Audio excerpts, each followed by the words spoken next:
Hello my students, welcome to my YouTube channel govt.english।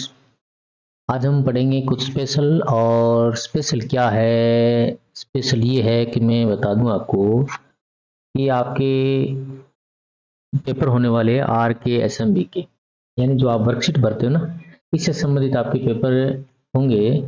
और वो paper जो होंगे उनकी तैयारी जब तक वो नहीं होती है तब तक उनकी पूर्व तैयारी चलती रहेगी यूं ही। और रोजाना इस प्रकार के प्रैक्टिस पेपर हर क्लास की कक्षा 3, 4, 5, 6, 7, 8 हर दिन आएंगे। और जैसा कि मैंने पहले दिन का वीडियो डे फर्स्ट का मैंने डाल दिया है और डे सेकंड का वीडियो डालेंगे। तो इस प्रकार से रोजाना आपकी तैयारी होती रहेगी और इस प्रकार से आप बहुत अच्छे नंबर प्राप्त कर सकते हो अगर आप वीडियो को ढंग से देखते हो और अपनी कक्षा में जाकर के अपने गुरुजी से अच्छी तरह से समझते हो तो आप बहुत अच्छे नंबर प्राप्त कर सकते हैं। तो शुरू करते हैं प्रैक्टिस पेपर ग्रेड 6 यानी छठी क्लास का दूसरे दिन का पेपर। तो बच्चों देखते हैं क्या है इसमें। क्या है, हिंदी, अंग्रेजी और मैथ तीनों के होंगे। तो यहाँ क्या है, हिंदी का पहले दिया हुआ है। हिंदी में पढ़ते हैं क्या है। सही शब्द को चुनकर दिए गए वाक्य को पूरा करो। सही शब्द को चुनकर दिए गए वाक्य को पूरा करो। जैसे मेरे पिताजी कहते थे कि अज्ञानता के अंधकार को ज्ञान का प्रकाश ही मिटा सकता है। तो प्रकाश ये है, इसको यहाँ टिक करेंगे, यानी इसको पहले का सही मानेंगे। और दूसरा है, नीचे दिए गए वाक्यों में से सही विराम चिन्ह वाले वाक्यों को चुनिए। जोर की बारिश होती देख रोहन ने राहुल से कहा, ओह अब मैं घर कैसे जाऊंगा। और जोर की बारिश होती देख रोहन ने राहुल से कहा, ओह है अब मैं घर कैसे जाऊंगा। और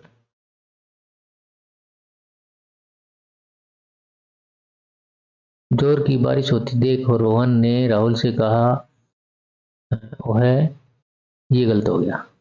ये तो कम्प्लीटली गलत है। जोर की बारिश देख रोहन ने राहुल से कहा, ओ है, ये भी गलत है। तो अब दोनों में से देखते हैं क्या सही है।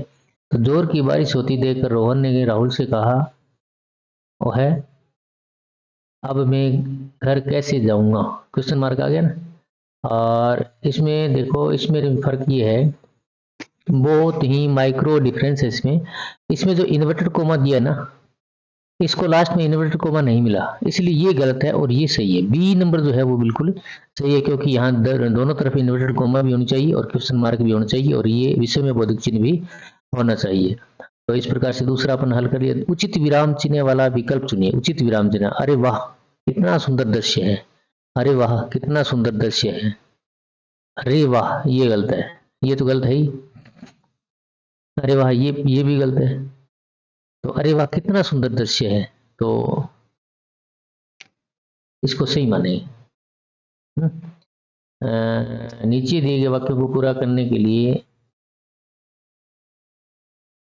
नहीं, इसको सही नहीं मानेंगे। अरे वाह कितना सुंदर दृश्य है, यानी क्वेश्चन थोड़ा ये कह रहा है बहुत सुंदर दृश्य है, तो इसको सही मानेंगे।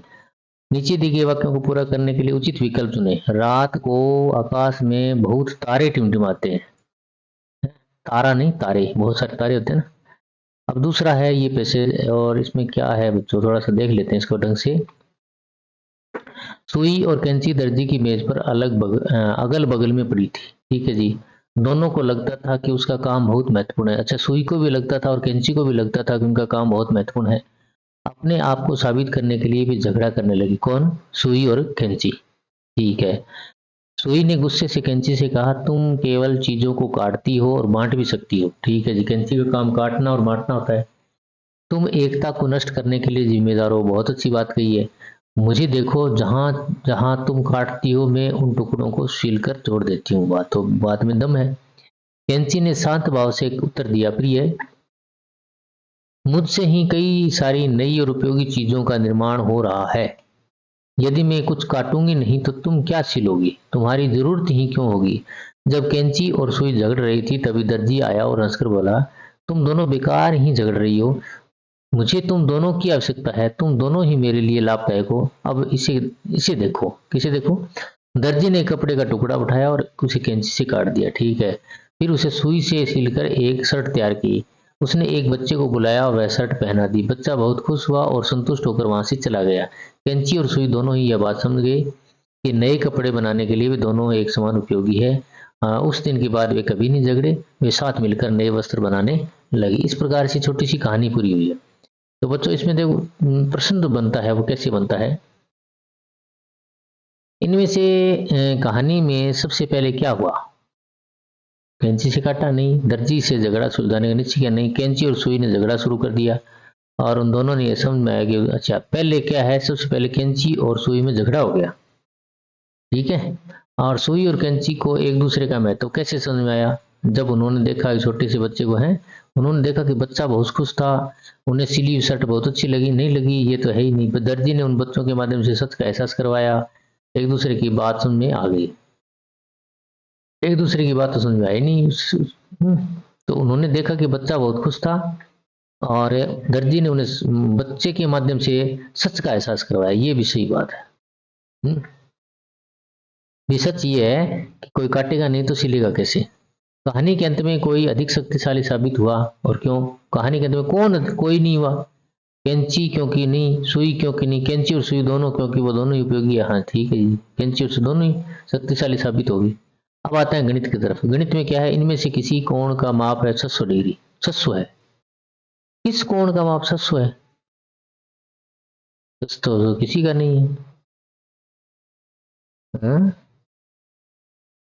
600 नहीं होना चाहिए, शायद 60 डिग्री होना चाहिए इसका, 60 डिग्री, क्योंकि 60 डिग्री ये बनता है। जैसे ये 90 डिग्री का है, 30-30 के 3 टुकड़े होंगे, ठीक है जी।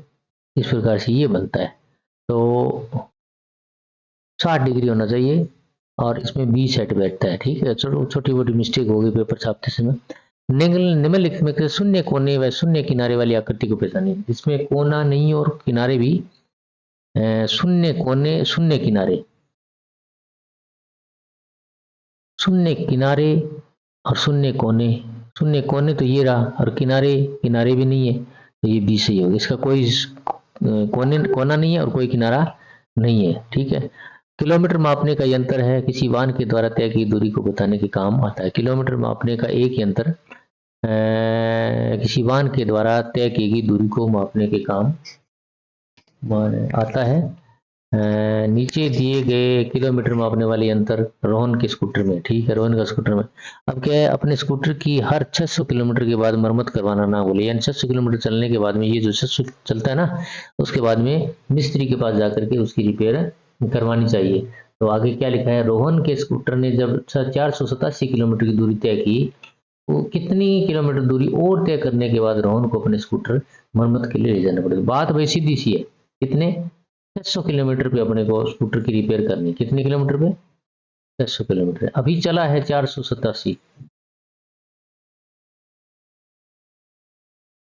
घटाओ 073 9 9 में से 1 5 1 113 किलोमीटर।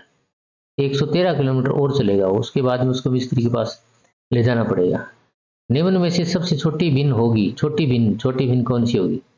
छोटी भिन्न 1/3, 1/2, 1, 2/3, 1/3 इसका होगा 1/3, क्या होगा 1/3, इसका होगा 3/6 यानी 1/2, इसका होगा 1, ये तो सबसे बड़ी होगी, इसका हो गया 2/3। यानी कहने का भाव यह है कि एक सेब के 3 टुकड़े करो, सबसे छोटा टुकड़ा देखो, एक सेब के 2 टुकड़े करो, सबसे छोटा टुकड़ा देखो, एक सेब पूरा का पूरा रो और 2 सेबों के 3 टुकड़े करो, इसमें सबसे छोटी भी ना 1/3। ओके, निम्न में सबसे छोटी सॉरी बड़ी बीन देख रहा है ये। क्या है बड़ी बीन? तो बड़ी बीन तो ये है, ये बड़ी बीन ये है, एक है, कंप्लीट है ना, कंप्लीट ही 2/3, ठीक है। निम्न में सबसे छोटी बीन कौन सी? सबसे छोटी बीन है भाई, जैसे ये होता है अंश बटे हर, होता है अंश बटे हर, हर सभी के समान है, 5 5 5, ऊपर वाली सबसे छोटी संख्या होगी ना, वही सबसे छोटी बीन होगी, ये होगी। तो अब आते हैं इंग्लिश की तरफ। Choose a correct option to make a meaningful sentence. एक मीनिंगफुल सेंटेंस बनाना है और नीचे चुनना है। इफ सारा इज माई आंट, अगर मेरी सारा मेरी चाची है, Harshan Sameer is my cousin. Okay, तो choose the word which is correct for the giving sentence. I, ये टुमारो है ना, तो आई सेल गो या विल गो लगा उसमें, I will go to bank tomorrow, ये आएगा क्योंकि आई के आई होगी के साथ ये फ्यूचर टेंस बना है। Select the sentence with correct punctuation. Why are you going home, ठीक है, क्वेश्चन मार्क लग गया, ये सही है क्योंकि पर्सन है और उसमें पर्सनवाचक निशान भी दे रखा है। Fill in the blank with correct verb. Yesterday है तो सेकंड फॉर्म आएगा, सेकंड फॉर्म मतलब ये आएगा बी। आगे लिखा है dogs were once their own master. चल तो पैसेज को पढ़ते हैं। Dogs were once their own master and lived in way wolves. Wolves का मतलब भेड़िए। कुत्ते क्या है, अपने मालिक, एक बार कुत्ते मालिक थे अपने और वे भेड़ियों के तरह रहते थे इन फ्रीडम, आज़ादी से। Until a dog was born, जब एक डॉग पैदा हुआ, वो वाज इल, जो बीमार था। Pleased with this life way of life, इस प्रकार का जीवन देख करके वो प्रसन्न था। इल प्लीज मतलब कम प्रसन्न था, ऐसा जीवन देख। ही वाज सिक, वह बीमार था। And tired of wondering about by himself, और इधर उधर भटकने के कारण वो बीमार हो गया, बेचारा थक गया। लुकिंग फॉर फूड, भोजन की तलाश करने के लिए। And being frightened of those who were stronger than he, और वैसे वो कुत्ते जो उससे ज्यादा ताकतवर थे, उनके भय के कारण वो क्या है, बीमार हो गया और इस प्रकार के जीवन को पसंद नहीं करता था। He thought, उसने सोचा, if our and I decided that the best thing of him to do was to become the servant of one who was stronger than anyone other, कि अगर कोई पृथ्वी पर कोई मजबूत है उसका अगर नौकर बन जाए तो बहुत अच्छी बात है। एंड ही सेट आउट का मतलब रवाना हो गया, फाइंड सच्चे मास्टर, इस प्रकार का मालिक ढूंढने के लिए। ही वाकड वो चला और चला है।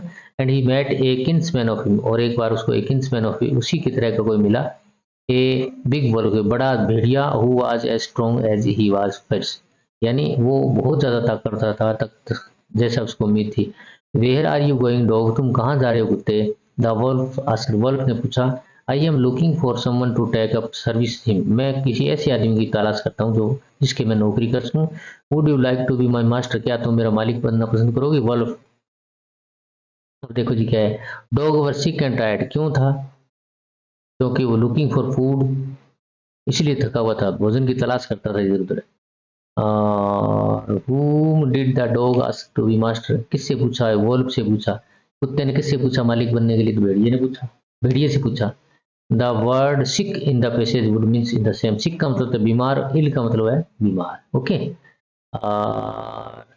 आगे ये पूरा हो गया, अपन साथ ये पूरा हो गया। तो इस प्रकार से आप अपनी जो RKSMB के जो एग्जाम होगा उसकी आप तैयारी कर सकते हो। तो बच्चों, ये वीडियो आपको कैसा लगा, वीडियो को लाइक करें, शेयर करें, कमेंट करें, और अगर आपने चैनल को सब्सक्राइब नहीं किया है तो आप इसको सब्सक्राइब करना ना भूलें, और आने वाले सभी वीडियोस के नोटिफिकेशन के लिए आप घंटी वाले बटन को जरूर दबाएं।